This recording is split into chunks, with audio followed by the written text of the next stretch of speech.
Assalamualaikum warahmatullahi wabarakatuh. Perkenalkan, nama saya Ihsan Behaki dengan NIM 250702065. Saya ingin mengangkat tema dari hasil kerja saya, yakni saat es kutub mencair menjadi tanda bahaya untuk bumi.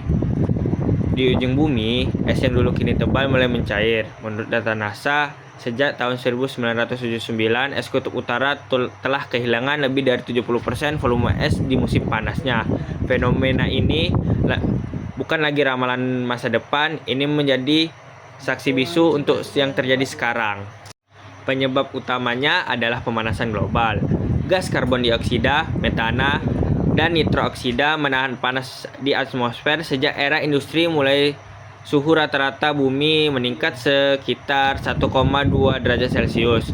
Laju pemanasan di wilayah kutub bahkan 2 kali lebih cepat dibanding dengan wilayah lain. Akibatnya, lapisan es di Greenland dan Antartika mulai mencair dengan kecepatan sekitar 428 miliar ton per tahun menurut laporan NASA pada tahun 2023. Ketika es kutub mencair, air dari es itu mengalir ke laut dan menaikkan permukaannya. Data dari NOAA menunjukkan permukaan laut global telah naik sekitar 23 cm sejak tahun 1880 dan terus meningkat sebanyak 3,4 mm per tahun. Jika tren ini terus berlanjut, kemungkinan pada 2100 permukaan laut bisa naik hingga 1 meter. Itu berarti kota-kota besar seperti Jakarta, Bangkok, Shanghai, New York, Inggris, dan Belanda terancam tenggelam. Selain itu, burung kutub kehilangan habitat berburu mereka, dan suhu laut yang naik mengganggu rantai makanan di lautan. Pencairan es kutub juga memperburuk perubahan iklim global.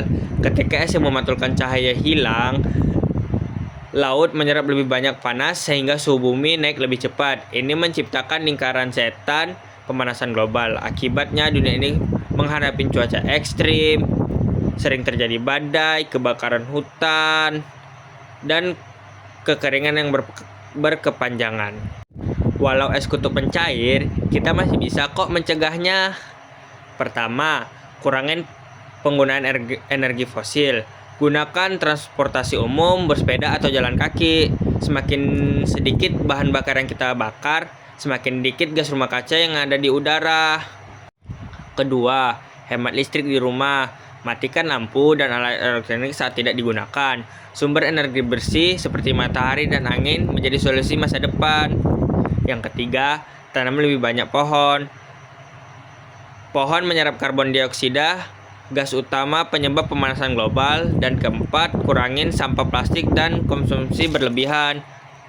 Produksi plastik menghasilkan emisi besar yang mempercepat pemanasan bumi. Yang kelima dan yang terakhir, sebarkan kesadaran. Mulai dari sekolah dan sebagai mahasiswa atau sebagai keluarga hingga media sosial, semakin banyak orang yang tahu, semakin besar peluang kita untuk menyelamatkan bumi untuk menjadi lebih sehat dan pulih. Mungkin hanya sekian pemaparan yang dapat saya sampaikan. Kita sebagai Gen Z harus peduli lingkungan, karena kalau bukan kita, siapa lagi? Singkat saja, Assalamualaikum warahmatullahi wabarakatuh.